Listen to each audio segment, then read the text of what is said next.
अस्सलामुअलैकुम जी।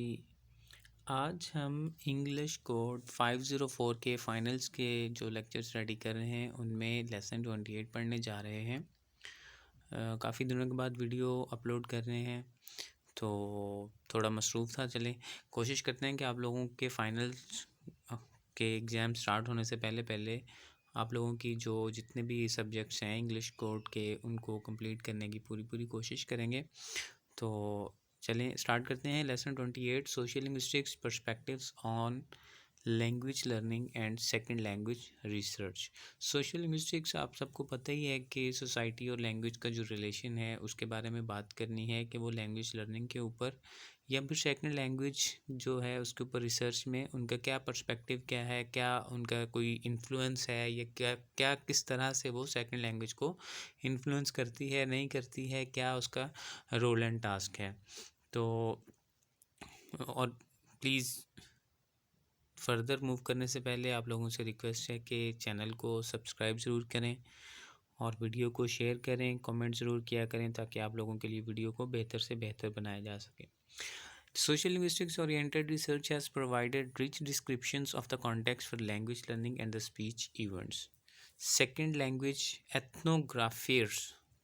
एथनोग्राफर्स कौन से होते हैं? एक्चुअली ये कुछ कास्ट के ऊपर जो बिलीव रखते हैं, कुछ रिलीजन जो ग्रुप्स होते हैं उनके बारे में बात करें। Second language एथनोग्राफर्स believe that learning is a collaborative affair and language knowledge is socially constructed. ठीक है, वो कह रहे हैं कि जो सोशल लिंग्विस्टिक्स ओरिएंटेड रिसर्च है उसने ये बताया है, उसकी डिस्क्रिप्शन ये है कि कॉन्टेक्स्ट जो होता है कि किस सिचुएशन में लैंग्वेज बोली जा रही है और किस मौके पर बोली जा रही है, ये बहुत ही एक दो इम्पॉर्टेंट चीज़ें हैं जो सोशल लिंग्विस्टिक्स ओरिएंटेड रिसर्च के अंदर हमें मिलती हैं। Second language ethnographer believe that learning is a collaborative affair and language knowledge is socially constructed through interactions. तो इसी तरह जो सेकंड लैंग्वेज एथनोग्राफर्स हैं उनका ये यकीन है कि जो लैंग्वेज है ये एक कोलैबोरेटिव अफेयर है, मतलब ये एक ऐसा एक मामला है जो किस वजह से होता है जिसमें लैंग्वेज नॉलेज भी बहुत ज़्यादा इंपॉर्टेंट होता है, फिर इंट्रैक्शन होती है इनकी सूरत में जो आप लर्न करते हैं। They have paid less attention than socio cultural theorist to the linguistics detail of experts और novice internet interaction or to microgenesis of the new language form in learner second language reptile.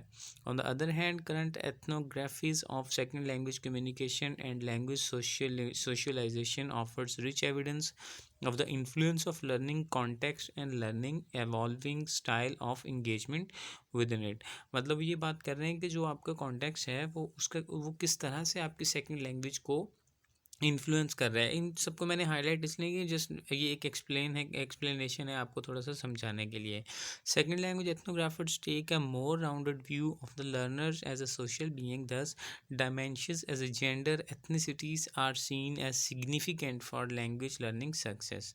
अब ethnographers जो हैं उनके नज़दीक आपकी gender और जो ethnicity, मतलब आप किस ग्रुप से, कौन सा रिलीजन है, कौन सी कास्ट है, आप किस तरह से, ये दो चीज़ें जो हैं ये बहुत ज़्यादा सिग्निफिकेंट देखी गई हैं लैंग्वेज लर्निंग सक्सेस के हवाले से अकॉर्डिंग टू एथनोग्राफर्स।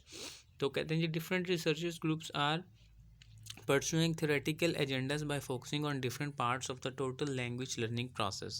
डिफरेंट किस्म के लोग हैं, डिफरेंट किस्म की थीरीज़ के साथ काम कर रहे हैं। while many emphasize modeling of learners grammar as core issues.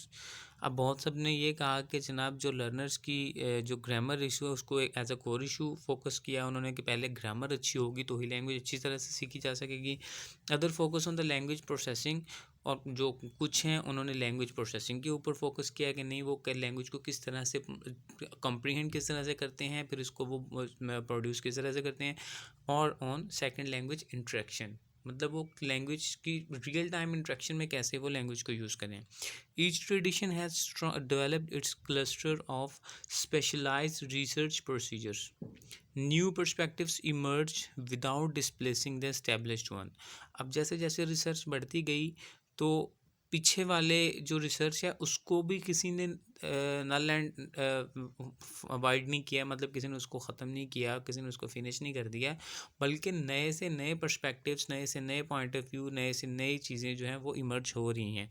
On the whole the ground synthesising theories have not received general support, rather a process of theory reduction and consolidation is proposed. तो आगे है जनाब achievements from a linguistic perspectives. Continuing application of universal grammar has led to sophisticated and complex range of proposals. अब कहते हैं जी linguistic perspective से जब आप यूनिवर्सल ग्रामर को कंटिन्यू करते हैं तो फिर हमारे पास एक कॉम्प्लेक्स रेंज ऑफ प्रपोजल्स आ जाते हैं, मतलब बहुत सारे डिफरेंट प्रपोजल्स आ जाते हैं कि लैंग्वेज इस तरह से होती है, ये होता है, लैंग्वेज प्रोसेस ये होता है, cognitive processes, social linguistics, interaction, psycho linguistics वगैरह वगैरह.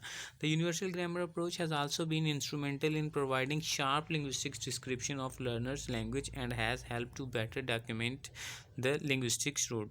अब यूनिवर्सल ग्रामर का उसने एक फ़ायदा बता दिया कि ये जो अप्रोच है, यूनिवर्सल ग्रामर वाली अप्रोच है, उसने क्या किया, उसने एक लिंग्विस्टिक डिस्क्रिप्शन दी है एक शॉर्ट किस्म की कि लर्नर्स की जो लैंग्वेज है वो किस तरह से, मतलब उसको डॉक्यूमेंटेड तरीके से किस तरह से उसका लैंग्वेज लर्न करने का रूट क्या है.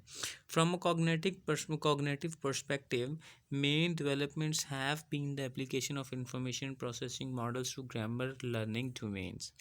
The connectionist models radically challenge traditional thinking in grammar learning. अब जो कनेक्शनिस्ट हैं, जो मॉडल्स हैं, उन्होंने ग्रामर लर्निंग को क्या किया, उन्होंने चैलेंज किया. उन्होंने कहा कि आपका लैंग्वेज के साथ कनेक्शन होना चाहिए, आप लैंग्वेज को रियल टाइम इंट्रैक्शन के साथ सीखें. आप पहले ग्रामर के वो पीछे लगे रहें, पीछे ग्रामर के पीछे पीछे चलते रहें, और खाली ग्रामर आप सीख लें और लैंग्वेज की आपको इंट्रैक्शन ही ना आए. The functionalist tradition added substantially to our understanding of the course of second language development.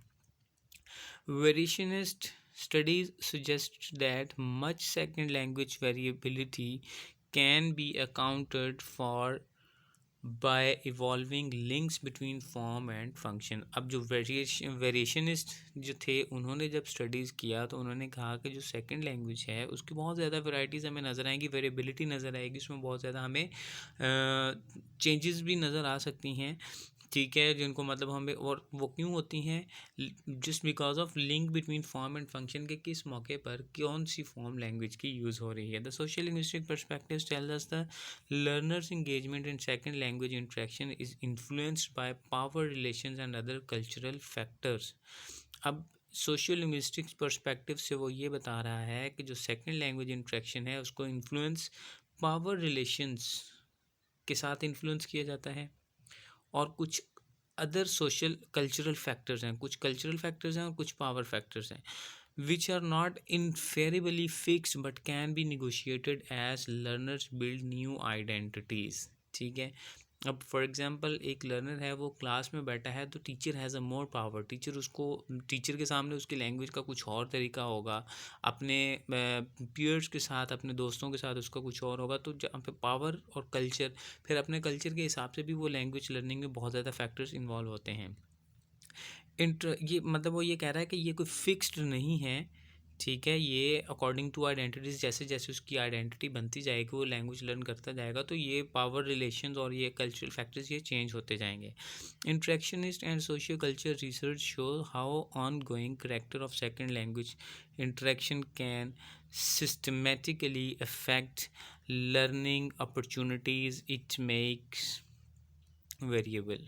अच्छा जी, wasn't important. अच्छा, future direction for second language research indicated here are continuing reflexes of evolving linguistic thinking in second language research, ongoing application of general learning theories derived from cognitive psychology, attempt to cross-refer between different strands within second language acquisition, systematic examination of the relations between different learning models.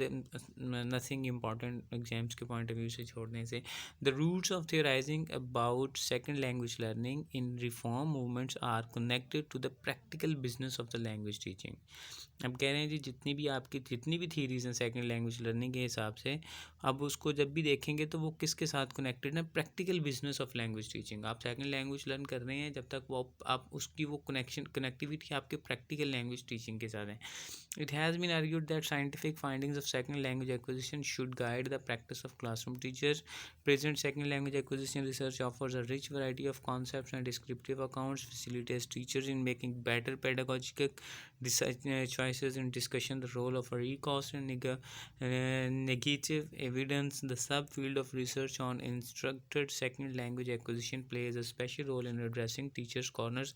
ये कुछ भी नहीं है, teachers के लिए कुछ बातें की गई हैं कि ये किस किस तरह से टीचर को अकाउंट किस तरह से करता है, टीचर को एक अप्रोच देता है, क्या करता है, टीचर को किस तरह से करना चाहिए। तो मुझे इसमें से एग्ज़ाम्स के पॉइंट ऑफ व्यू से कुछ इम्पॉर्टेंट नहीं मिला। आप लोग भी एक बार रीड आउट कर लीजिएगा, अगर आपको कुछ नज़र आ जाए तो it would be better for you. तो आई होप कि आप लोगों को अच्छे से समझ आ गया होगा ये हमारा चैप्टर 28। तो प्लीज़ वीडियो को लाइक ज़रूर करें, शेयर करें और कमेंट ज़रूर दें, और अपने दोस्तों के साथ शेयर करें और चैनल को सब्सक्राइब ज़रूर करें। Thank you.